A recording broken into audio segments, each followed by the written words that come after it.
Creamline Coal Smashers kicking off their PBL Invitational title defense with a hard-fought victory as the Coal Smashers needed 5 sets to turn back the Signal HD Spikers. What a game, man. Final score 22-25, 25-17, 22-25, 25-11, and 15-7 in the 5th set.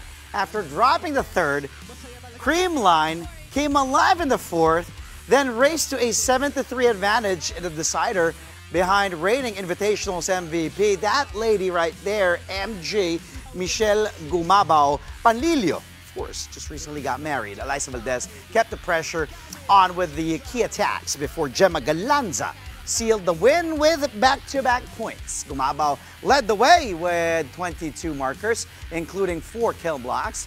Also added 15 excellent digs in a true two-way performance. The victory pushed Creamline to a 1-1 in the standings, while Signal slipped to 0-2 with results from the PBL On Tour semis carrying over.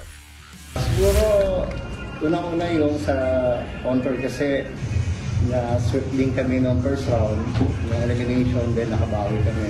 Kasi ibang-iba na yung mga games, talagang nagkakakilala na. So tingin ko yung naging advantage namin yung experience din ng team. Yun yung pinakamalaking advantage ngayon dito sa Invitational. Especially team total effort yung nangyari ngayon. Kahit nag 5 sets. Yung number 1 yung determination ng team lagi. Especially pag senior yung kalaban. And I think every point naman talaga napaka-competitive ng bawat isa sa Creamline. Siguro, yun lang naman yung siguro yung nangyayari. Siyempre yung breaks, hindi mawawala, napupunta sa amin. Pero, medyo pagkalaban namin yung Signal, talagang napakagandang laban. Siguro yung mga players excited din talaga kalaban yung Signal kasi all out din sila. Talagang binibigay din nila talaga yung 110% nila. I think yun lang, siguro yung breaks na sa amin palagi. Thankful kami lagi lang. I think yung best lesson na lang talaga namin ngayon is yung 5-set game na panalo kami because last season yung parehong 5-set game namin talo. So, it's good na maramdaman ulit namin yung pressure ng 5-set game. Umpisa pa lang, andun yung pressure, nandun na hindi kami pwede mag-relax, na kahit maganda yung naging takbo ng mga past games namin, kailangan pa rin namin magtiyaga dahil panibagong season to, and hindi talaga kami pwede sumabay sa galaw ng kalaban namin. I think yun yung naging isa sa mga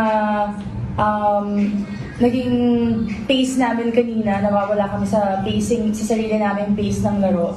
So, kailangan lang talaga namin ma-overcome yung palo na ako, sige, palo na ako.